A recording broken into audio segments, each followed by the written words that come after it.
Today's episode is about college student health and well-being, the do's and do nots, along with practical tips you can implement as a clinician or in life as a physician parent. So listen in.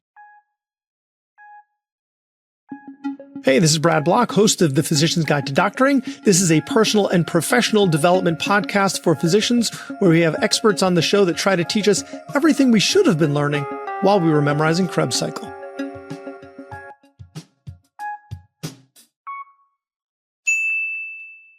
Hello, and welcome to another episode of The Physician's Guide to Doctoring. I am your host, Dr. Amna Shabbir, and today I have a celebrity guest with us, Dr. Jill Grimes. She is a board-certified family physician and a nationally recognized medical media and college health expert. She is an award-winning author of several books, including her passion project, The Ultimate College Student Health Handbook, your guide for everything from hangovers to homesickness. With over 20 years of experience in private practice and academic medicine, plus 7 years working directly with college students in a busy university health center, Dr. Jill brings a unique blend of real-world medical expertise, evidence-based medicine, and relatable advice for parents and students alike. If you have not yet seen her on LinkedIn and on Instagram and TikTok, you are missing out big time. I followed Jill first on Instagram, and I was just blown away by the wonderfully educational material that she was sharing. And I learned so much. So I'm really excited about today's show. Without further ado, welcome to the show, Jill. Thank you so much for having me. I'm excited to be here and talk with everyone. Thank you. So I would love to learn, and I'm sure our audience would be equally curious, why picking specifically college student well-being and what drove you to this focus? I would love to know a little bit about the journey. It all began when I was born. My dad was a college professor and administrator. And so as he moved up the ladder in administration, we moved. So I grew up moving every couple of years, and it was always focused on college campuses because my dad was teaching and administrating. And so I grew up sharing the family's passion for college, just college, everything, college excitement, particularly in sports, and not just football, basketball, tennis, you name it. That was our entertainment. And so I always grew up with a love for that. Then I had kids, and my kids grew up. And when their babysitter was going to college, actually, her mom, that's my next door neighbor and dear friend, her mom was like, "Oh my gosh, Dr. Jill, what is she going to do without you when she has a problem? Can you make her a first aid kit?" So I did. And I made this first aid kit that I was very proud of. And I took it over there, and it was so cute, all decorated. I'm like real artsy craftsy. And so the mom was like, "Yeah, she doesn't know how to use it." So she pulls out an index card and starts writing down. She's rapid fire asking me, "When do you use Tylenol versus Advil? When do you use what cream on a cut?"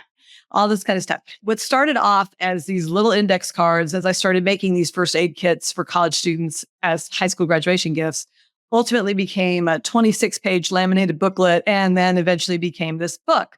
And in the process of all that, I had written other books. So before our kids went to college, I'm like, oh my gosh, I have to bundle every single thing I want them to know into a book that they can have in their hands at all times, which I know is silly, but that's the parent in me. And at the same time, the practice that I was working in got sold, and I decided to not go back to that. And I was looking for part-time, and the University of Texas, which I live in Austin, they're frequently looking for people to jump in part-time. And I was able to do that. And I just loved it. I loved the atmosphere. And I've always talked to kids. As a parent, I talked in kid groups that were around the ages of our kids. And that as they grew, that age grew. And by the time I wrote this book and everything, my kids were going off to college. And then I was sharing with college students. So I just stopped there because I love that age. And I've just focused on that ever since. What a powerful story. And I could only imagine if you were my neighbor and I'm going to college and you bring me this amazing first aid kit with everything that you need in it. Like, what a neat way to launch life in college. And so I see all of your posts. You talk about it's everything step by step. So that is wonderful. And honestly, I learned so much. I'm an internist by training, and my subspecialty further is geriatrics now. But when I was practicing primary care, young adults have a very unique set of needs. And all I remember, either the sports physical and those other physicals, But when this transition to college is happening, there's so much going on. So as you look at your physician audience, and first, just from the lens of a physician, what are some of the things that you see we potentially can miss because we know that physicians are overworked, all of us, especially the ones that are practicing in a traditional primary care model. So, what are the things that potentially we can miss when we're looking at young adults, we're looking at those college students, and any thoughts surrounding that? I would love to hear. It's so hard because truly the constraints of time in practice. And I know that all of us are trained to get psychosocial histories and to ask about all the things, but there's just not time for that. And I think it's all the things like asking about, not just asking if they smoke, but weed, and knowing that today THC is not pot. If you say pot, you're aging yourself, and they're not going to answer that. If they're having weed, if they're having gummies. And the biggest thing is less, I think, the topics and more the tone. My gift is people jokingly call me, you're the teen whisperer, but you have to reach them where they're at, which I know everybody knows. I'm not trying to talk down to anybody, certainly. But for example, if I am talking to a group of young freshmen in college, boys that are pledging a fraternity, okay, frat pledges, and I come in there and I say, you know what, a third of college students don't even drink alcohol. You shouldn't drink alcohol.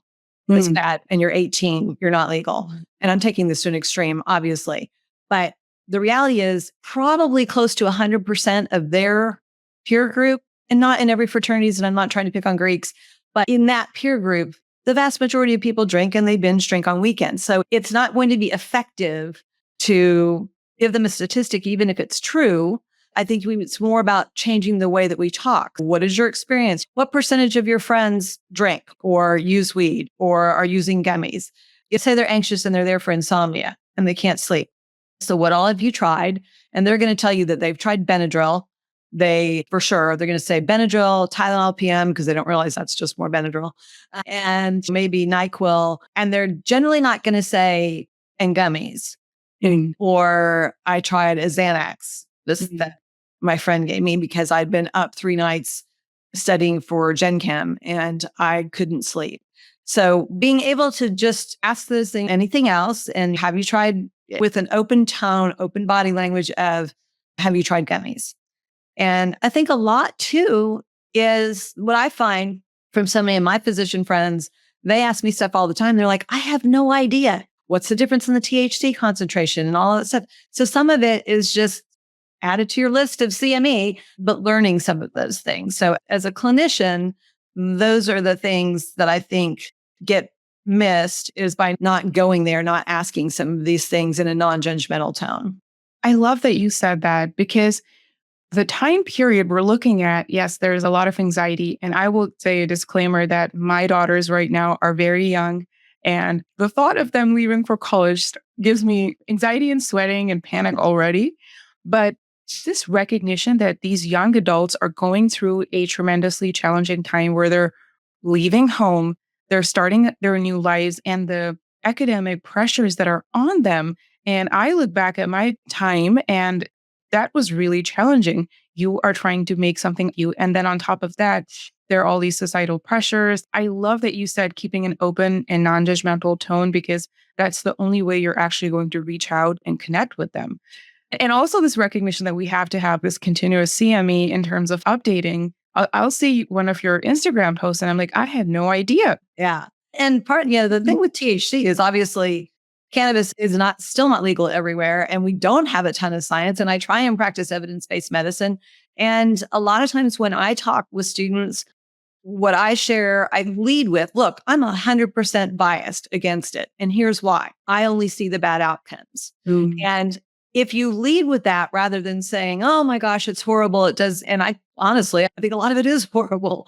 But again, that's because I see the bad outcomes. And we talk about it being addictive in 1 out of 6 teens, but that means 5 out of 6 teens, it's not addictive. And when you lead with a fact, 1 out of 6 teens gets addicted. They hear, my friends smoke it, use it twice a week, and they're not addicted. So now you're invalidated.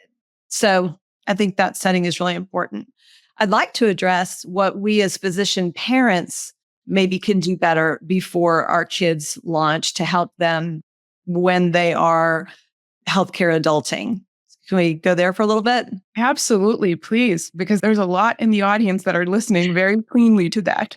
Yes. So as physician parents, how many of us have one, sometimes we treat our own kids, although I actually never prescribed anything for my kids. Some people are stricter about that than others, but that I just did not. My best friends in my practice sure did. And we have the luxury of when our kids are sick and we don't know what to do for them, or we don't want to be responsible for what to do with them, we pick up the phone, we text, we call our friend, and we go, hey, can you see them? Our kids get in right away. We go in with them. Most of us go in, and because we got worked in, squeezed in because we asked, we then jump in trying to save our peer time, and we go, okay, sore throat started, da, da, da. Here's the fever, blah, blah, blah, blah. And we spit out the history, and we can rationalize in our brains. We're a couple of things. One, we're role modeling how to tell a proper history to our kid. And two, we're saving time because we got worked in and we're just trying to be grateful and respectful of their time. But what happens is our kids do not learn how to talk to the doctor. And so one, starting as young as you can, sit there and bite on your tongue and let the doctor talk to your kid, let your kid answer for themselves as best you can. I am the worst at this. Do as I say, not as I did. So I think that's important. I think having kids, especially in middle school and definitely in high school, they need to start being in charge of their own prescription medications and even vitamins or over-the-counter allergy meds. Say they take Allegra every day or Claritin or Zyrtec or whatever. Because especially with ADHD medications, what do parents do? Right before they walk out the door or with their breakfast, hand it to them. Did you take your medicine? And they've got all this constant reminder and they don't miss it because of all of that. Then they get to college and there's no one there to do that. Or even worse, the helicopter parent is texting them, did you take your medicine? Please, it's time to let them go. And again, not judging, totally understand how this happens. But I think those are things as parents that we need to start encouraging them earlier and teach them how to do. Once they can drive, they need to be able to go to the doctor's appointment. And even if you go with them, let them fill out the paperwork with you sitting next to them, teach them how to do that. What's a guarantor? I added a whole chapter on that in my latest edition of my book because physician parents all ask me, they're like, hey, my kid has no idea what's on an insurance card and how to fill this thing out. Those are things that we can do to gradually start shifting the reins over to them. We have to empower them as early as we can. And I can so relate to what you said in terms of history giving, because I was yesterday in the doctor's office and I took my 5-year-old, I gave the resident who was seeing us, here's your HBI. I hope that I am one easy patient on your schedule for today. And so I can completely relate with what you shared, and it'd be empowering, and the autonomy giving is so needed. You mentioned your book and the chapter on here's what an insurance card does. Jill, walk us through the book a little bit. Like, I would like to learn more about it. I know it's very neat. And if it's like anything, all the pearls that you share on your social media, that's wonderful that you have it all scrunched. I think we can get really a lot of value from it as physicians as well, because when you have anxious parent, you have a young adult, maybe something you can recommend where everything is all neatly organized in one place. Yes, thank you. Actually, I know one of the biggest compliments, it just cracks me up every time, are my physician specialist friends, a retinal specialist, who will text me like, oh, just use your book again. We didn't know when they needed a tetanus or didn't know this. Yeah, whatever. And of course, these are the same specialists that I reached out to and got help. I have a lot of specialist input in the book, but basically it's a head to toe. It's not meant to be a sit down and read it book. It is a head to toe, literally organized head to toe guide, starting with hangovers because it's college students, right? But concussions and migraines, but also brain stuff, test anxiety, insomnia, those kinds of things, and working your way down to strep throat and down to bug bites and stings. Like I said, people are like, oh, a kid's not going to use that. They're probably going to Google it. But also, when you have a headache and you Google it, it says that you have a brain tumor. And then when it's 3 a.m. and you're freaking out, it's nice to have a comfortable reference that you can look at and say, okay, it's probably not a brain tumor. That's what it's designed to be. I also talk about something a lot of parents and physicians alike have strong feelings about tattoos. A lot of 18-year-olds get tattoos. And in some families, it's a hard no. In some families, it's a rite of passage. The question is where and when. But for most, it's less common in parent generation than it is in college student generation right now. And so I just here's the medical risks, which honestly are not many, but here's the things that people regret about tattoos, using a name, by the way, because someone significant in your life may not stay a significant other. So that's a big, and foreign languages, getting the wrong translation, especially Chinese characters. But sometimes it's a matter of location. And one of the things I suggest that so many people are like, oh, light bulb moment, is do temporary tattoos first. There are really good quality temporary tattoos, and get it and live with it and look at it and make sure do you want it where you can read it or where other people can read it? If it's a self-affirmation, a lot of people do stuff on their wrists. And I start with that rather than this does not need to be a hill to die on, parents, rather than absolutely not. Okay, let's have a rational discussion. And maybe we agree as a family that you're going to try different temporary tattoos for 6 months before you make a decision on something that's more permanent. So I try and have practical discussions like that in the book, and everything's short. It's a bathroom book. You can read in one sitting what you're interested in. Love it. All practical tips. And that's a great perspective of trying something temporary, seeing if it works well for you, and then going for the permanent one following that. You mentioned tattoos. We talked a little bit about hangovers. We talked a little bit about cannabis. Are there any other health issues that are front and center that come to your mind? We're noticing a lot more when we're looking at college student health. Would love to hear your thoughts on that. I think the big obvious elephant in the room is depression, a topic that is near and dear to you, I know as well. But unfortunately, there are about 1,000 deaths by suicide in college-age students every year. And I think bringing awareness to that is huge. Talking about it, kind of a parallel to that is hazing. Last week was National Hazing Prevention Awareness Week. And certainly the numbers of deaths are not as many. It's another thing that's hugely prevalent. But mental health is first, second, third, and fourth on the things that we really need to be addressing in young people. And while there is, I think in the medical profession, I think most of us are pretty comfortable with, yes, this is something we need to talk about. But there's certainly a large percentage of the population, parent age of college students, so 18 plus 20 and 30 years, that think, oh my gosh, these kids are just way oversharing. Everything is blamed on their anxiety or ADHD or whatever. And I think, we need to be a safe sounding board for that. I think asking about sleep is probably the easiest intro into that, because we all know if you're having significant anxiety and depression, you're not sleep, right? I mean, that's the first thing that goes pretty much. And so I think, and people are comfortable, young people are comfortable talking about sleep. No, I can't sleep.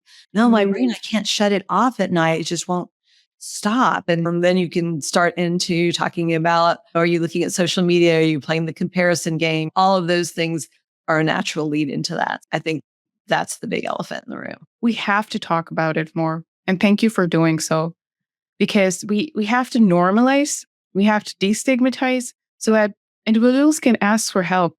When we're recording this, the National Suicide Prevention Month is over, but that's not where the conversation stops. Talking about mental health, talking about hazing, talking about bullying. And I like how you offered sleep as a gentle segue to open these conversations up so we can actually move forward. You mentioned social media, Jill. Let's talk about social media and college students and your thoughts or insights or tips on that. I see more and more kids. My godson is a freshman in college. And what I love is when his friends, when they sit down they meet at McDonald's or wherever, they meet for a meal. First thing they do is they all put their phones in their backpacks. They just put them away. They don't have them sitting out. I think sometimes young men are a little better at that than young women, but maybe not. I hope that we just see a general trend of that. And I think we need to role model that for sure. There's so much more awareness now. It's so interesting. The social media influencers of college age students that I follow, every single one says all the time, put your phone down. Stop looking at this. And that's their job. That's what they're there for. But everyone is trying to send that message of, okay, go out and experience life after you watch my video. It's tough, but I do think people are limiting it. And I love the controls. I don't know if you use a control on your phone. I just aged myself right there. I do that all the time. But I have a time limit on all my social media apps. And so my phone tells me, you got 5 more minutes. And then there's a snooze button. Do you want 15 more minutes? Do you want 1 more minute? And I'm really trying to use that to increase my own awareness of how much time I spend on social media. So that is something that I suggest. And it's so much easier to suggest things when you practice what you preach, right? So that's my latest step, is just encouraging everyone to have those time limits and to delete things. I deleted a game that I've fallen into the habit that many people do of, okay, I'm going to finish this one post or blog or whatever I'm doing. And then I'm going to play my little word game for 5 minutes or 10 minutes or 15 minutes by accident. I'm like, I just got to delete that. I'm addicted to that game and I'll reach for it every time. And then one day I didn't miss it. It's interesting. If it's there, you're going to use it. So just increasing awareness and role modeling. Role modeling is excellent. Because leading by action, I think that's the most powerful step that you can, because they're going to see what you're trying to embody and wanting them to do. I love creating awareness, and you're giving. I have also set those alerts on my phone. It prompts me to put it away. And yes, absolutely. We are just so overstimulated as a society that whatever we can remove, we absolutely should remove. And we talked about the impact of like perfectionism. Sometimes I like to really bring that in, because if we can allow our college students to feel imperfect and know that's okay, I think that would be a huge service. So that is like something I really want to underscore, because looking back at my life, I feel that there was this absolute yearning for flawlessness, and that was perpetuated by personal and societal standards. So creating that enoughness as we talk about academic pressures, or the way you look, the way all these other things that you're doing. Right. I think that is also something I have very strong personal thoughts on. Love to hear your thoughts on perfectionism and young adults. I literally put on my story yesterday on Instagram, shared from somebody else. It was a little sticky note and it said, your grades do not equal your worth. Here's the problem. How do you say that to a pre-med student? And I talk about 1C is not going to keep you out of medical school, not your freshman year. And it might keep you out of a medical school. If you really want to be a doctor, people screw up their freshman year. I had a young man that I mentor that I'm so proud of, and he just he's in medical school now with a full ride, which is amazing. And he was the man of his family. He had multiple jobs, first gen, and he had big responsibilities his freshman year, including a job at Walmart. And how he even managed to do college with all of that at a big university and everything. But he had a 3.0 his freshman, which anyone else would be like, oh yeah, 3.0 is great. But we all know for pre-med, like that's okay, forget it. Now I'm going to medical school. Well, and he did much better and did very well, but he had to get a master's. It was not a straight through to get in.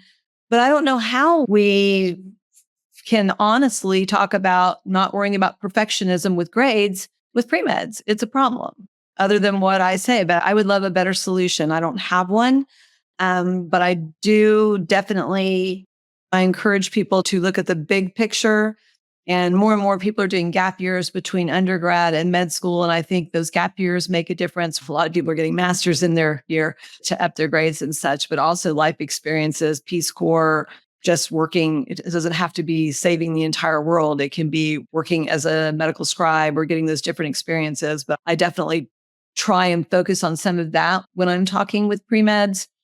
But the plus of outside of that, certainly there are other majors that are equally competitive, but most of them have less emphasis on the grades. I have a daughter who's in animation. Frankly, she did well. She actually did very well. She graduated magna cum laude. But really, people who are employing animators, they don't actually care what her grades were. They care what her reel. They need to see her work. And I think there could have been less pressure on her. And using her as an example, because I know she doesn't mind me sharing this, she's the illustrator of the book, by the way. So that's wonderful. But got a big scholarship to where she went to school. And part of the scholarship was enrollment in their honors program.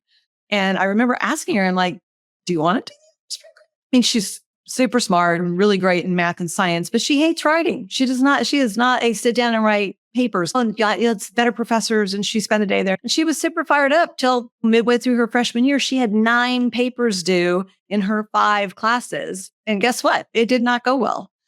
And I said, you can drop out of the honors program. Oh, no, I can't do that. I'm like, yeah, actually, you can. And she's like, really? And she did. And you know what? She excelled the rest of the time. She didn't need to be in there. So I share this, parents, because in our physician audience, just 1 or 2 of us is a little type A, self-disclosure. And sometimes we project that on our kids. And so I share that because it really took me taking a ginormous step back. Less so my husband, who was also a physician. He was like, whatever. But it took me longer to accept that she didn't need to be in the honors program.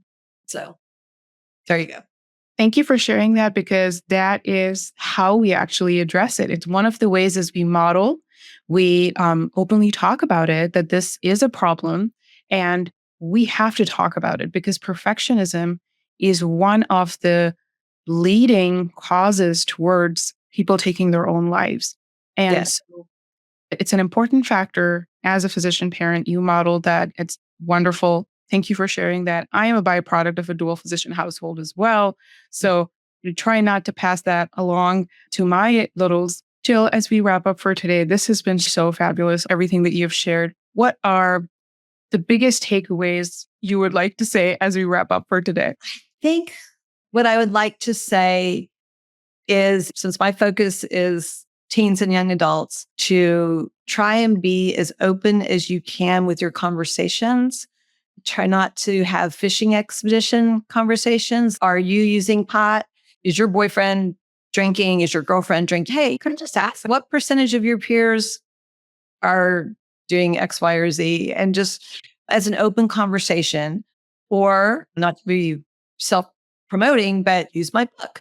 Like, read a chapter in there. Say, hey, did you know this? Especially if it's something like they want to get an ear pierced, but they want to do a cartilage piercing. And just talking about the medical risks of that and keeping that tone just, oh, okay. Did you know that this percent gets infected and it's a bigger deal if those are infected, and lobe piercings are less risky? And just to be able to have those conversations, let them know that it's okay to fail. It's okay to talk to you about it. It's okay to change course, and just that we're there for them. Oh, that was beautiful. Jill, how can folks get in touch with you, learn more about you, and absolutely get the book? My website is just jillgrimesmd.com. I'm not so active on Twitter, X anymore, but it's Jill Grimes MD. On Instagram, Jill Grimes MD. And on TikTok, for those of you who are over there, I'm the TikTok.collegedoc. Wonderful. And we will have all these links in the show notes for the audience. And if you are not following Jill on social media, please do. She is such a fabulous resource for all of us. Thank you so much for your time, Jill. Thanks a lot. Thanks for listening. So please share it, or like it, or comment on a social media post, or write us a 5-star review. Thank us again for listening to The Physician's Guide to Doctoring.